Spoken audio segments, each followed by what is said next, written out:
संविधान सभा के इस खूबसूरत सेंट्रल हॉल में 3 साल में बहुत से प्रस्ताव, अनुच्छेद और नुक्ते रखे गए, पास किए गए और बिल्कुल अंत में पारित हुई हमारी उद्देशिका यानी प्रियम्बल, जो संविधान में सबसे पहले आती है। संविधान अगर एक राजनीतिक संवैधानिक दस्तावेज है तो ये उद्देशिका उसका दार्शनिक नजरिया, the philosophic vision document of our constitution. इस उद्देशिका की नींव शुरुआत में ही संविधान सभा के 5वें दिन 13 दिसंबर 1946 को रख दी गई, जब पंडित जवाहरलाल नेहरू ने सभा में एम्स एंड ऑब्जेक्टिव्स रेजोल्यूशन को रखा था। ये संविधान सभा अपना पक्का अहद जाहिर करती है कि हम भारत को एक आजाद खुद मुख्तार जमहूरियत घोषित करते हैं। आजाद खुद मुख्तार जमहूरियत हिंदुस्तान को अपनी सारी सत्ता जनता से ही हासिल होगी और इसकी गारंटी देते हैं कि भारत के पूरे आवाम को सियासी, सामाजिक और आर्थिक इंसाफ, दर्जे, तरक्की और कानून के आगे बराबरी, विचार, इजहार ख्याल, बयान, राय, धर्म, पूजा, नौकरी, संगत और काम की आजादी, माइनॉरिटीज, पिछड़ों, आदिवासियों और दूसरी दबी पिछड़ी जातियों को माकूल सुरक्षा, गणराज्य की सीमाओं और जमीन की अखंडता की हिफाजत, ताकि ये कदीम देश दुनिया के तमाम मुल्कों में अपना सही सम्मानित स्थान पा सके और तन, मन, धन से विश्व शांति और मानवता के कल्याण में हाथ बटा सके। आगे संविधान सभा ने जो कुछ भी किया उसका मार्गदर्शक यही प्रस्ताव था और जब अलग अलग कमिटियों, विद्वानों और सभा के सहयोग से पूरा संविधान बना तो मई सन 1949 में उसकी उद्देशिका भी सामने रखी गई और ये काम ड्राफ्टिंग कमेटी के प्रधान डॉक्टर भीमराव अंबेडकर ने किया। We the people of India, having solemnly resolved to constitute India into a sovereign democratic republic and to secure to all its citizens justice, social, economic and political, liberty of thought, expression, belief, faith and worship, equality of status and of opportunity, and to promote among them all fraternity, assuring the dignity of the individual and the unity of the nation. In our Constituent Assembly, this 26th day of November 1949, do hereby adopt, enact, and give to ourselves this Constitution. उद्देशिका पर बहस शुरू हुई अक्टूबर 1949 में, जब बाकी संविधान को सोचने, बनाने और लिखने का काम लगभग पूरा हो रहा था। ये वो शब्द थे जो हमारे संविधान में सबसे पहले आने वाले थे। अब हम उद्देशिका यानी प्रियम्बल पर बात करेंगे। जनाब सदर साहब, क्या यह उचित नहीं रहेगा कि स्पेशल पर हम जब नवंबर में तीसरी रीडिंग के लिए मिले तब बातचीत करें? तब तक ड्राफ्टिंग कमेटी भी अपनी फाइनल रिपोर्ट पेश कर चुकी होगी। I object to that. अगर आज हम पेश लफ्ज को ही पास नहीं करेंगे तो सेकंड रीडिंग में कोई रिपोर्ट कैसे तैयार की जा सकेगी? जीवन में पहली बार मैं मौलाना साहब से सहमत हूं और उनकी बात का समर्थन करता हूं। हमें पूरे संविधान को ही दूसरे पाठ में पास करना है और प्रियम्बल भी संविधान का ही एक हिस्सा है। इसलिए उद्देशिका को अब हम टाल नहीं सकते, लेकिन मुझे लग रहा है कि हसरत मोहानी साहब का अमेंडमेंट अहम है, जिसमें इन्होंने कुछ नए मुद्दे उठाने की कोशिश की है। इसलिए वे अपना संशोधन पहले पेश कर सकते हैं। मेरे 3 अलग अलग अमेंडमेंट्स हैं। पहला ये कि हमें प्रीएम्बल में लफ्ज सॉवरेन डेमोक्रेटिक रिपब्लिक के बजाय अ सॉवरेन फेडरल रिपब्लिक या अ सॉवरेन इंडिपेंडेंट रिपब्लिक लिखना चाहिए। लेकिन मेरे दोस्त डॉक्टर अंबेडकर ने बड़ी मक्कारी से दो अहम अल्फाज फेडरल और इंडिपेंडेंट को हटा दिया है और उनकी जगह वो डेमोक्रेटिक लफ्ज ले आए हैं। सर मैं एक पॉइंट ऑफ ऑर्डर उठाना चाहता हूं कि अगर ये संशोधन पारित किए गए तो इसका नतीजा ये होगा कि हमें पूरे संविधान को ही दोबारा से लिखना पड़ेगा। हाँ, पर जिम्मेदार कौन है इसके लिए? मैंने शुरू में ही आप लोगों को रोकने की पुरजोर कोशिश की थी। मैंने तभी कहा था अगर आप हिंदुस्तान के मुस्तकबिल का फैसला लिखने जा रहे हैं तो पहले तय कर लीजिए कि किस किस्म के आइन का तसव्वुर कर रहे हैं। मौलाना हसरत मोहानी के 2 संशोधन पारित नहीं हो पाए मगर वो अड़े रहे। अब मेरा तीसरा अमेंडमेंट, मेरी तजवीज़ है कि लफ्ज़ सॉवरेन डेमोक्रेटिक रिपब्लिक की जगह हमें union of Indian socialist republics कहना चाहिए, यानी बिल्कुल यूएसएसआर की तर्ज पर UISR। क्या आप सचमुच चाहते हैं कि हमारा संविधान यूएसएसआर की तर्ज पर बनाया जाना चाहिए? लफ्ज़ सोवियत सुनते ही मेरे कुछ दोस्तों के कान खड़े हो जाते हैं और वो कहते हैं कि ये मौलाना तो सोवियत सरकार का एजेंट है। अरे रूस तो दूर, मेरा तो हिंदुस्तानी कम्युनिस्टों से तक कोई ताल्लुक नहीं है। मैंने उनका साथ कब का छोड़ दिया, क्योंकि एक मर्तबा इन्होंने ये बयान जारी करने की गलती कर डाली थी कि हमें अंग्रेज़ों का साथ देना चाहिए ताकि हम मिलकर हिटलर से मुकाबला कर सकें। मैंने उसी वक्त कह दिया था, anybody who helps foreign government, especially the British government, under any terms for any motive, I say he is wrong. मौलाना साहब, हम यहां आपकी जिंदगी की दास्तान पर नहीं, हिंदुस्तान के आइन पर बात करने बैठे हैं। आप बस अपने अमेंडमेंट पर बोलिए। जैसा आप मुनासिब समझे। मेरी इस असेंबली से और डॉक्टर अंबेडकर से बस इतनी गुजारिश है कि वो सारी सियासी माइनॉरिटीज़ को उसी हमदर्दी की नज़र से देखें जैसा सोवियत यूनियन ने अपने यहाँ किया है। इसी के साथ मैं अपना अमेंडमेंट मूव करता हूँ और डॉक्टर अंबेडकर से गुजारिश करता हूँ कि वो इसे कबूल कर लें। मौलाना हसरत मोहानी जितने कोमल शायर थे उतने ही तीखे वक्ता, पर उनके बाकी सारे संशोधन प्रस्ताव भी नामंजूर कर दिए गए। मगर दूसरे सदस्य भी आसानी से मानने वाले कहाँ थे, खास करके श्री HV कामत, जो हमारी उद्देशिका में भगवान को ले आना चाहते थे। I move the following phrase to be substituted for the proposed preamble. In the name of God, we, the people of India. Sir, the amendment is already there in the first line. My amendment means, in the name of God, we do this and that.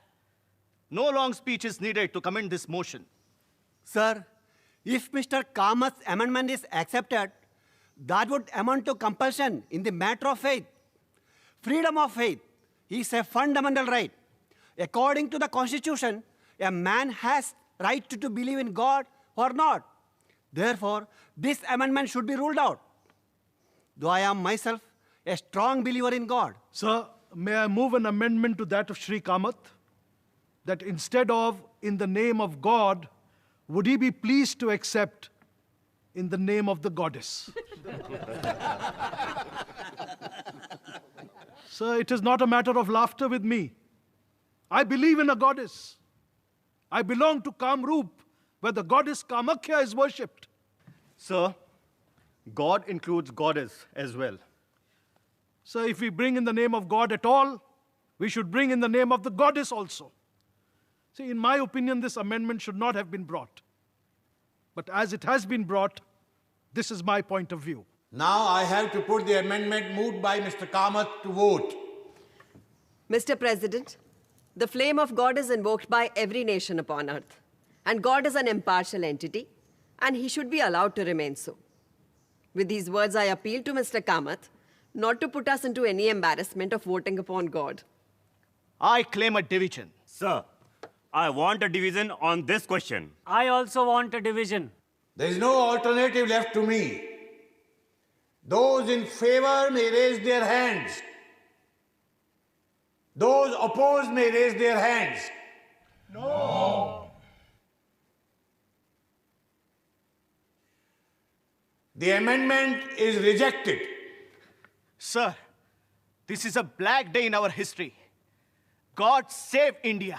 भगवान के अलावा महात्मा गांधी का भी मुद्दा था, जो अपने भक्तों के लिए किसी भगवान से कम नहीं थे। Sir, I beg to move कि उद्देशिका में निम्नलिखित को बदल दिया जाए। सर्वशक्तिमान भगवान जिनके प्रताप और मार्गदर्शन में हमारे राष्ट्रपिता महात्मा गांधी ने देश का नेतृत्व किया और हमें गुलामी से आजादी की ओर ले गए। आई ओपोज द अमेंडमेंट। मैं नहीं चाहता कि महात्मा गांधी का नाम हमारे संविधान में लिया जाए, क्योंकि यह संविधान गांधीवादी है ही नहीं।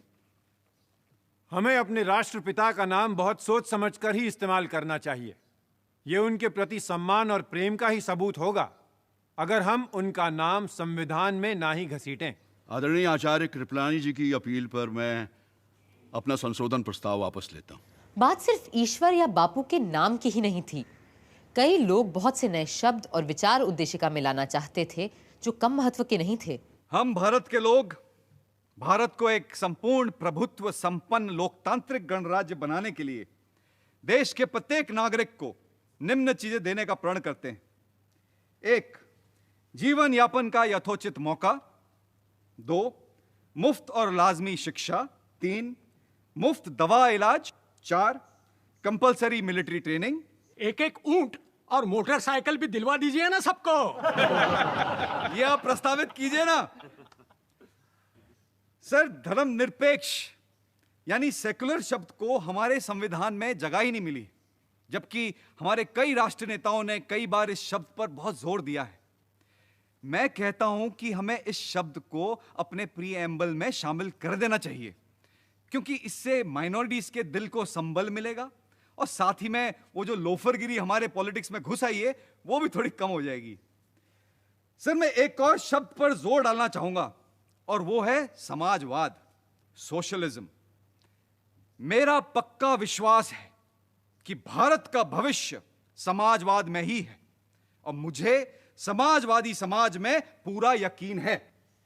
संपूर्ण प्रभुत्व संपन्न यानी सॉवरेन शब्द हमारी उद्देशिका में आया है, पर आप मुझे बताएं, जो संघ व्यक्तियों का समूह हो वो संपूर्ण प्रभुत्व संपन्न कैसे हो सकता है? इसलिए मैं प्रभुत्व के विचार के ही खिलाफ हूं।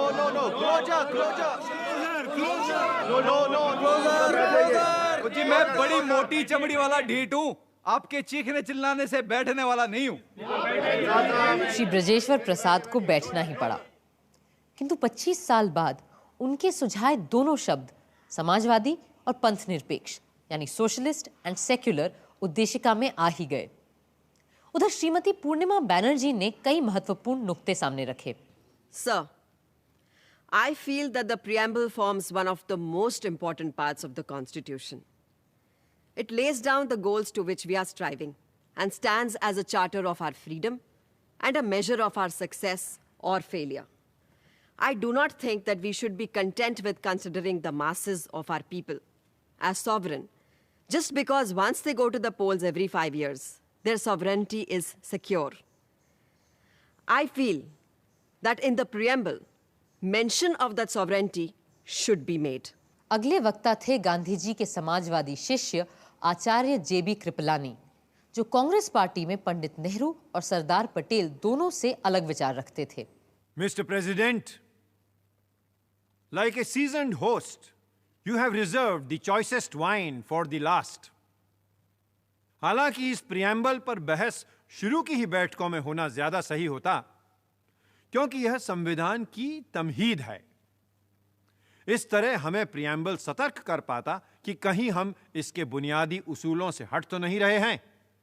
इस सभा में रोज दर रोज और हफ्ता दर हफ्ता बैठकर मैंने यह महसूस किया है कि हम इस उद्देशिका के बुनियादी उसूलों को भूलकर अक्सर भटकने लगते हैं। Yes, we get distracted. ये उसूल वैसे तो कानूनी या संवैधानिक उसूल नहीं है, बल्कि आत्मिक और सैद्धांतिक हैं। अब जमहूरियत या जनतंत्र को ही ले लीजिए। What exactly is democracy? जनतंत्र एक इशारा है इंसान की बराबरी का, भाईचारे का, and it encompasses the great humane principle of non-violence. और अगर इसका आम फहम मतलब निकालें then democracy is an institution where instead of breaking heads, we simply count them. Sir फोड़े नहीं, गिने जाते हैं. सियासी रूप से आज हम एक जमहूरियत हैं, लेकिन आर्थिक रूप से हम ऐसे अलग अलग वर्गों में बंटे हुए हैं जिनकी सीमाओं को लांघना नामुमकिन सा हो जाता है.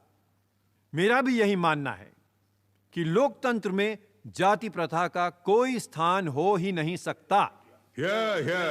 लिहाजा हमें जात पात और वर्ग वर्ण को खत्म करना ही होगा, वरना हम कभी जनतंत्र की शपथ नहीं उठा पाएंगे.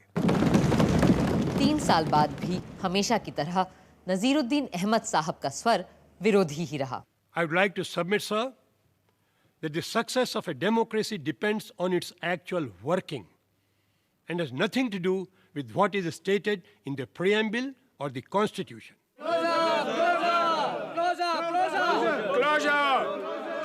I take it that the closure is accepted. I shall now ask Dr. Ambedkar to reply.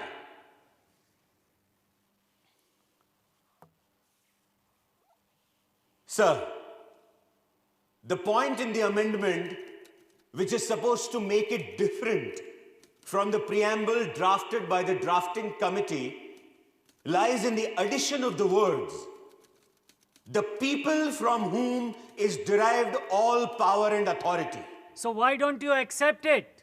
Those members of the House who are worried should not separate the other parts of the amendment from the closing words. We, the people of India, in our Constituent Assembly, this day, do hereby adopt, enact, and give to ourselves this Constitution.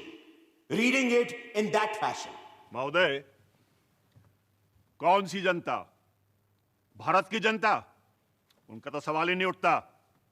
यहां केवल संविधान सभा के सदस्यों की बात हो सकती है.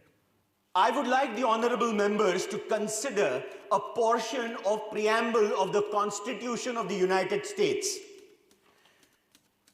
We, the people of United States, do ordain and establish this Constitution for the United States of America. As most members know, that Constitution was represented by a very small body. So I do not understand, unless a man was absolutely pedantic, that a body of people, 292 in number, representing this vast continent in their representative capacity, can't say that they are acting in the name of the people of this country. Does this preamble embody the desire of the House that this Constitution should have its root, its authority, its sovereignty from the people? It certainly does. Therefore, I am not willing to accept the amendment. और इस तरह doctor Ambedkar के नेतृत्व में काम कर रही drafting committee का बनाया प्रियम्बल पास हो गया और हमारे संविधान का हिस्सा बन गया.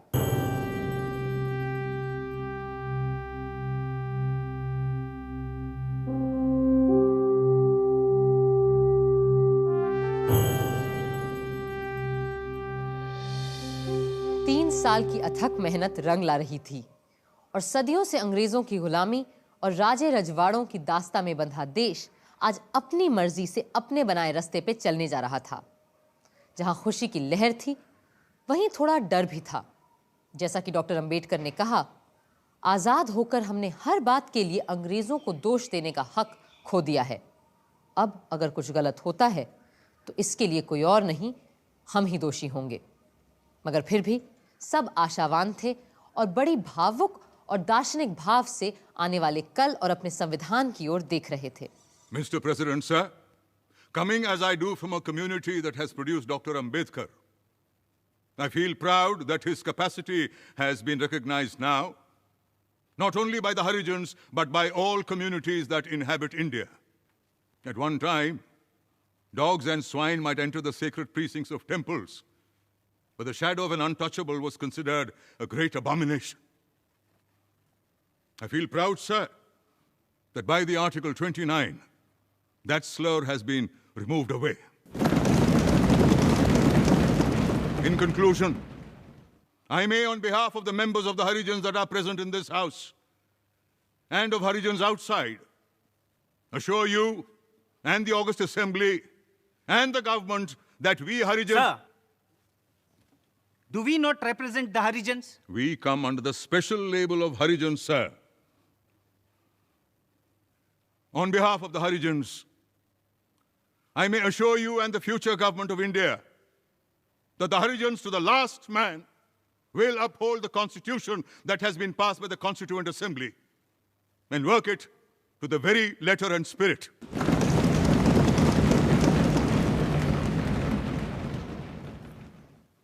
Sir, it is something like this. We wanted the music of Veena or Sitar, but here we have the music of an English band. The first and foremost advice which Mahatma Gandhi ji gave in his picturesque language was that the constitutional structure of this country ought to be broad-based and pyramid-like. It should be built from the bottom and should taper right up to the top. What has been done is just the reverse. The pyramid has been reversed. Whether or not we are right in having discarded Gandhiji's idea of constitution making, it is too soon for us to judge. The future will judge for itself.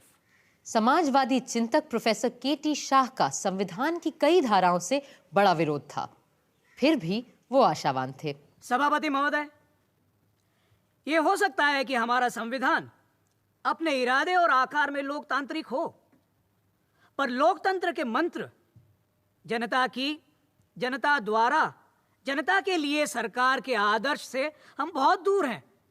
अगर हम संविधान की विभिन्न धाराओं को गौर से परख के देखें, फिर भी ये भी विश्वास है कि सारी कमियों के बावजूद हम इस संविधान को सही तरह बरतें तो निकट भविष्य में ना सही 5-10 बरस के अंदर हम देश में सच्चा लोकतंत्र स्थापित कर सकेंगे।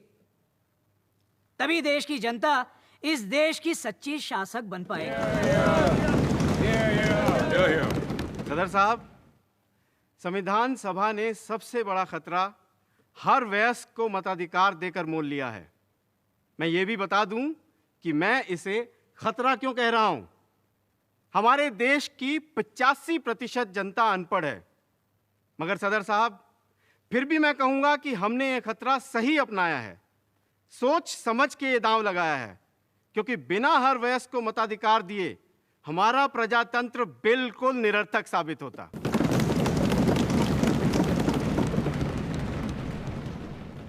Mr. President, sir, so far as this Constitution is concerned, the greatest wonder is that we have finished it. The greatest defect with the drafting committee, however, was that their minds were continually changing. In fact, these changes were so apparent and so persistent and almost of such daily occurrence that these have resulted in many contradictions. I should submit that the Constitution is so badly drafted that it will be a lawyer's paradise. I suppose I must come to a close. I owe some apology to this House for criticizing the the drafting committee in this manner. But thanks are also due to the drafting committee for the troubles that they have been put to. तारीफ और आलोचना का सिलसिला अगले दिन भी चलता रहा, पर संविधान के कटु से कटु आलोचक भी इतने बड़े काम को अंजाम देने वालों की तारीफ ही कर रहे थे। अध्यक्ष महोदय, जो लोग इस बिना पर, इस संविधान पर अपने आपत्ति जाहिर कर रहे हैं कि इसे एक ही पार्टी ने तैयार किया है, मैं सिर्फ यह कहना चाहूंगा कि वे उन प्रोविजंस की ओर ध्यान दें जो संविधान के संशोधन के बारे में फ्रेम किए गए हैं। तब उन्हें पता चलेगा कि यदि वे संविधान को बदलना भी चाहे, अगर यही उनकी मंशा हो और इसके लिए वे जनता की पूरी सहमति भी प्राप्त कर सके, तो पूरा संविधान उलट कर सकते हैं। ब्रिटेन के एक संविधान के बारे में एक फ्रांसीसी लेखक ने कहा है, पार्लियामेंट मर्द को औरत में तब्दील करने के अलावा जो चाहे कर सकती है। और इस संविधान के बारे में मेरा भी ख्याल है कि आने वाले लेजिस्लेटर एक मूर्ख को विद्वान में तब्दील करने के अलावा कुछ भी बदल कर सकते हैं। सेठ दामोदर स्वरूप ने भी कई तीखे सवाल किए उस दिन। सभापति महोदय, मुझे क्षमा करें कि मैं कुछ कड़वे सच आपके सामने रखने जा रहा हूं। इस देश के लोग इस संविधान के पास और लागू हो जाने के बाद भी संतुष्ट और सुखी नहीं होने जा रहे हैं, क्योंकि इस संविधान में लोगों के लिए है ही क्या। आप इस दस्तावेज को शुरू से आखिर तक पढ़ जाइए, पर कहीं भी किसी भी अनुच्छेद में ना आपको गरीब के लिए रोटी का जिक्र मिलेगा, न भूखे नंगे शोषित लोगों के लिए उम्मीद का मुद्दा। इसके अलावा न इसमें काम और रोजगार की कोई गारंटी दी गई है। सभापति महोदय, यह संविधान पास किए जाने के लायक है ही नहीं। हम ऐसे फौरन कूड़े की टोकरी में फेंक देना चाहिए। और हम ये करें या ना करें, देश की जनता खुद इस संविधान को कभी स्वीकार नहीं करेगी। एक के बाद एक कई लोगों ने सवालों की झड़ी लगा दी। सर, हमने हर इंसान को समता तो दी है, पर इस संविधान में स्वतंत्रता को हमने नजरअंदाज कर दिया है। मैं यह सोच भी नहीं सकता था कि स्वतंत्र भारत के संविधान में बिना मुकदमे की हिरासत की इजाजत को मौलिक अधिकारों में जगह मिलेगी। अपनी जवानी के 10 साल बरतानी गुलामी के दिनों में जालिम जेलों और काल कोठरियों में बिताने के बाद मैं अच्छी तरह जानता हूं कि बिना मुकदमे की कैद में रहने वालों को किन यंत्रणाओं से गुजरना पड़ता है। मैं कभी किसी ऐसे प्रावधान का समर्थन नहीं कर सकता। कुछ का कहना था कि संविधान में बहुत सी बेकार की चीजें भी शामिल कर ली गई हैं। Sir, I cannot understand why we had to go to such details as to put in the salaries of high dignitaries of the state, like the president and the salaries of judges in the Constitution. I should like to point out that in the modern world, where money is always changing in value, a sum of rupees 5,000 today may tomorrow be worth only 500 or 5. So in the Constitution, what purpose can it serve by prescribing the exact amount of the salaries? Mr. President, my bitter complaint is that the Constitution is silent about death sentence. I wish we had put in the Constitution that there should be no death sentence. Mr. Chaudhary, you are becoming very serious. I am always serious, sir, but others take me lightly. After all, we are followers of Mahatma Gandhi, who had adopted to some extent the teachings of Jesus Christ. You must not take eye for an eye. You must not take a tooth for a tooth. You must not take a life for a life.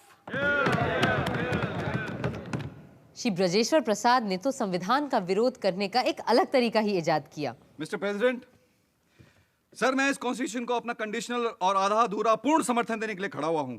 यदि इसमें हिंदी भाषा और अस्पृश्यता उन्मूलन जैसी चीजें ना होती तो मैं इसका समर्थन कर ही नहीं सकता था। मैं केवल इस बात के लिए संविधान का समर्थन करता हूं कि ये यूनिटरी है, पर फेडरलिज्म, सूबों की एनाटॉमी, पार्लियामेंटरिज्म, एडल्ट फ्रेंचाइज और फंडामेंटलाइज का मैं घोर विरोधी हूं। मेरी ऑनरेबल मेंबर से ये अपील है कि वो अपनी बात जरा धीरे धीरे कहें। तूफान महल की तरह दौड़ दौड़ मत जा। जी, मैं धीरे धीरे ही बोलता अगर सदर साहब मुझे अपनी बात कहने का थोड़ा और वक्त देते। खैर, हमारे महान महात्मा गांधी जी खुद विकेंद्रीकरण या डिसेंट्रलाइजेशन के हामी थे। उनके लिए डिसेंट्रलाइजेशन राम राज्य की तरह ले जाने वाला रास्ता था। सिर्फ एक अहिंसक समाज में जहां हर तरह की हिंसा समाप्त हो चुकी हो, हम विकेंद्रीकरण की बात सोच सकते हैं। भाई, मुझे 1-2 मिनट और देंगे क्या आप? बिल्कुल नहीं, बल्कि आप अपना भाषण मुझे दे दीजिए। तो इसे पढ़ा हुआ मान लीजिए। और इस तरह आया सभा का आखिरी ऐतिहासिक दिन। इस दिन भी कई लोगों को बोलना था और श्री महावीर त्यागी ने बड़े पते की बात की। हालांकि मैं हर तरह से इस संविधान की इज्जत और तारीफ करता हूं, मगर फिर भी एक चीज यहां ऐसी है जिसका मुझे बड़ा डर है, और ये डर मुझे उस वर्ग से है जिसे हर जगह लोकतंत्र पैदा करता आया है, और वो है ऐसे लोगों का वर्ग जिनके लिए राजनीति ही उनका जरिया या माश बन जाता है, उनका पेशा, उनका धंधा बन जाता है। अगर हमारा लोकतंत्र भी ऐसे लोगों के हाथ आ गया जिनके पास और कोई काम ही नहीं सिवाय पार्लियामेंट की मेंबरी और मंत्री बन जाने के, तब तो हमारे लोकतंत्र को डूबने से कोई नहीं बचा सकता। इस बात का मुझे पक्का यकीन है। तजम्मुल हुसैन साहब ने पाकिस्तान के संविधान की चर्चा की। जनाब सदर साहब, हम पर बार बार यह तोहमत लगाई गई है कि हमने अपना आयन तैयार करने में बहुत ज्यादा वक्त लगा दिया है। इस तरह के एतराज करने वालों को मैं एक बात याद दिला देना चाहता हूं कि दो मुल्कों ने एक ही दिन, तकरीबन एक ही तारीख को अपने अपने आयन तैयार करने का बीड़ा उठाया था। हम तो हमारा काम पूरा कर चुके, अलबत्ता हमारा पड़ोसी देश अभी भी अपने पहले कदम से आगे नहीं बढ़ पाया है। पाकिस्तान का संविधान बनने में 3 नहीं पूरे 25 बरस लगे और उनका संविधान सन 1972 में जाकर बन पाया। मगर हमारा संविधान सोचने, बनाने और लिखने में सबसे बड़ा हाथ बटाने वाले डॉक्टर भीमराव अंबेडकर संविधान सभा के आखिरी ऐतिहासिक वक्ता के रूप में खड़े हुए।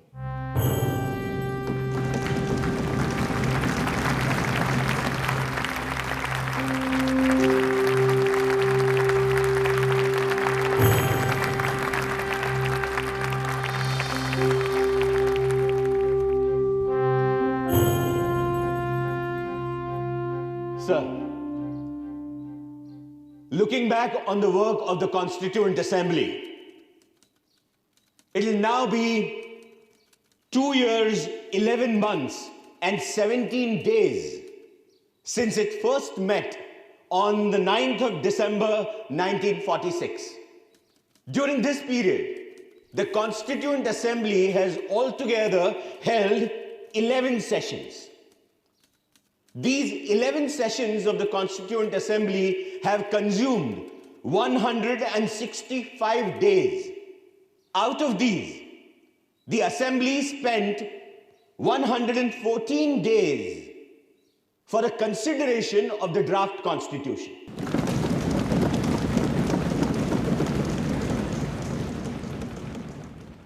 Coming to the drafting committee, it was elected by the Constituent Assembly on 29th of August 1947. Since August 30th, it sat for 141 days, during which it was engaged in the preparation of the draft Constitution. Mr. Naziruddin Ahmed has coined a new name for the drafting committee. He calls it a drifting committee. Mr. Naziruddin must no doubt be pleased with his hit, but he evidently does not know that there is a difference between drift without mastery and drift with mastery. If the drafting committee was drifting, it was never without mastery over the situation. It was not merely angling with the off chance of catching a fish. It was searching in known waters to find the fish it was after.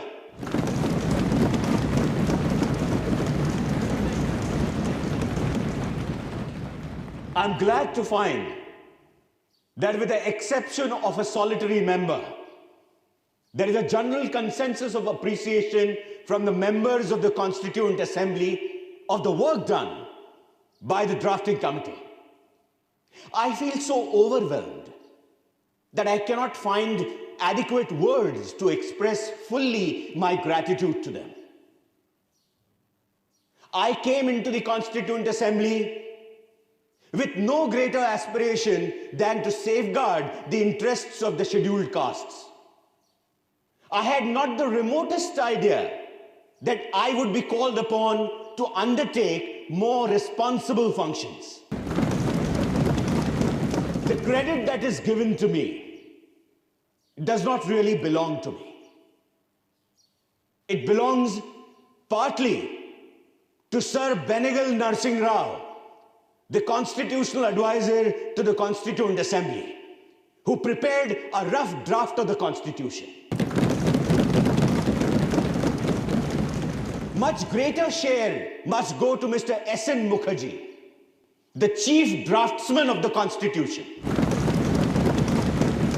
On the 26th January 1950, India would be a democratic nation, in the sense that India from that day would have a government of the people, by the people, and for the people.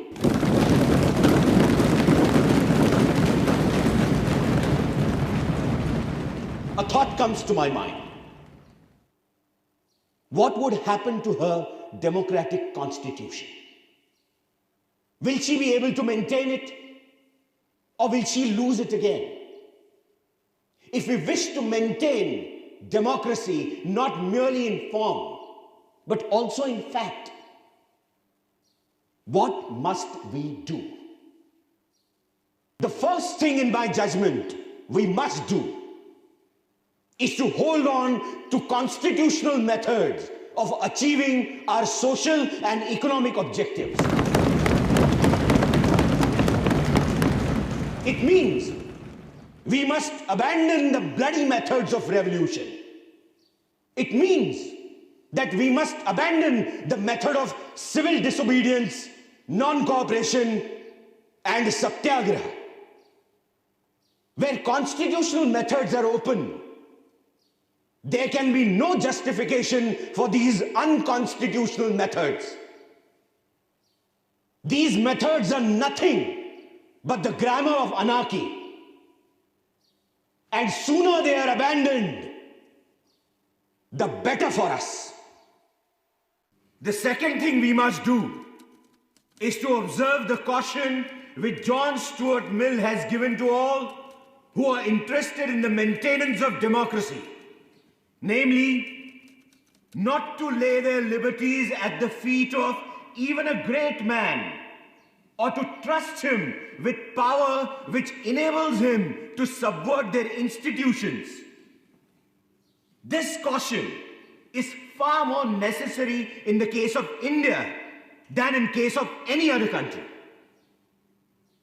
For in India, bhakti, or what may be called the path of devotion or hero worship, plays a part in its politics unequaled in magnitude by the part it plays in the politics of any other country in the world. The third thing we must do is not to be content with mere political democracy. These principles of liberty, equality, and fraternity are not to be treated as separate items in a trinity. Liberty cannot be divorced from equality. Equality cannot be divorced from liberty. Nor can liberty and equality be divorced from fraternity.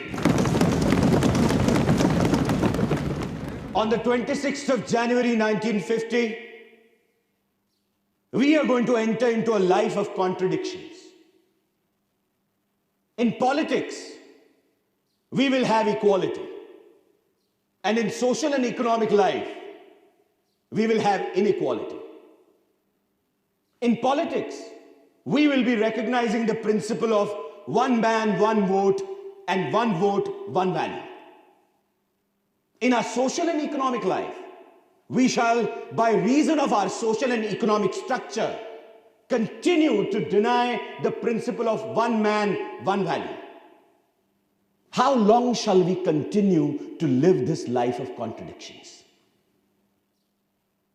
How long shall we continue to deny equality in our social and economic life? If we continue to deny it for long, we will do so only by putting our political democracy in peril. We must remove this contradiction at the earliest moment, or else those who suffer from inequality will blow up the structure of this political democracy so laboriously built up by this assembly.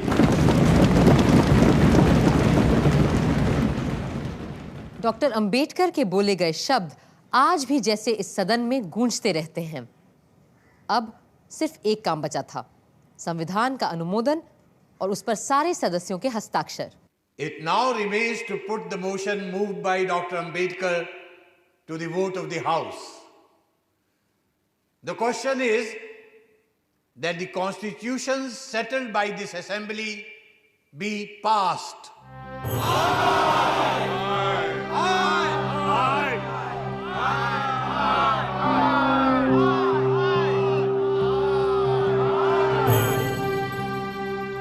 motion is adopted.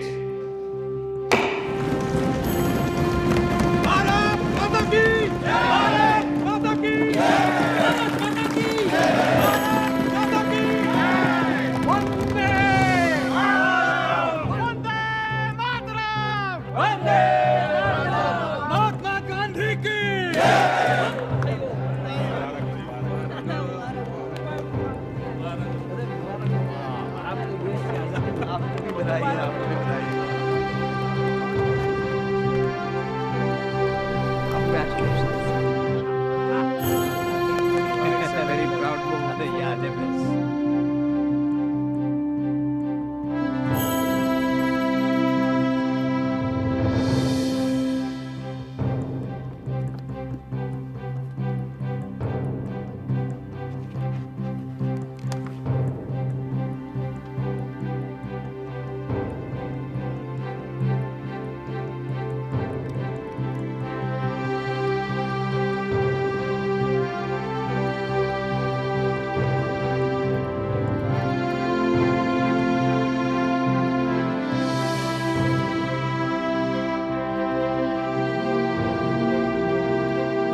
हम चाहे दुनिया का सबसे सुंदर संविधान क्यों न बना लें, पर वो भी बेकार साबित होगा अगर उसे अमल में लाने वाले लोग ना हुए।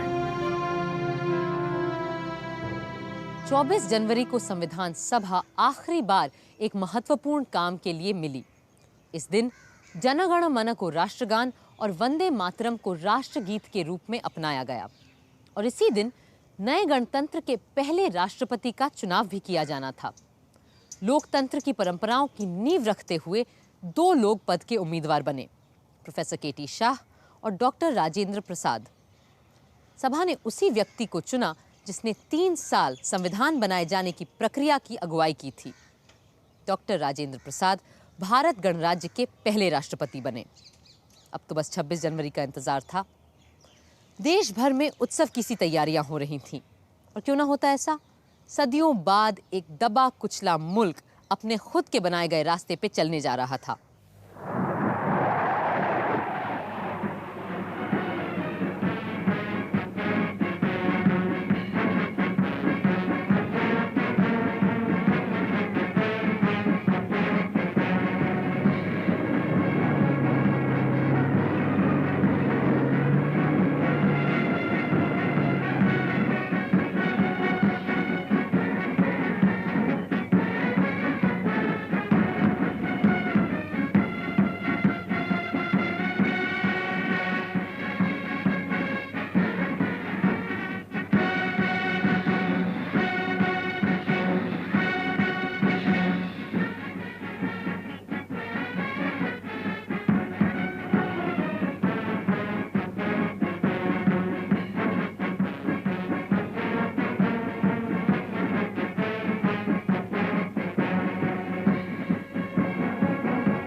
संविधान के बनने से लेकर अब तक हमने लगभग 100 बार अपने आईन को बदला है।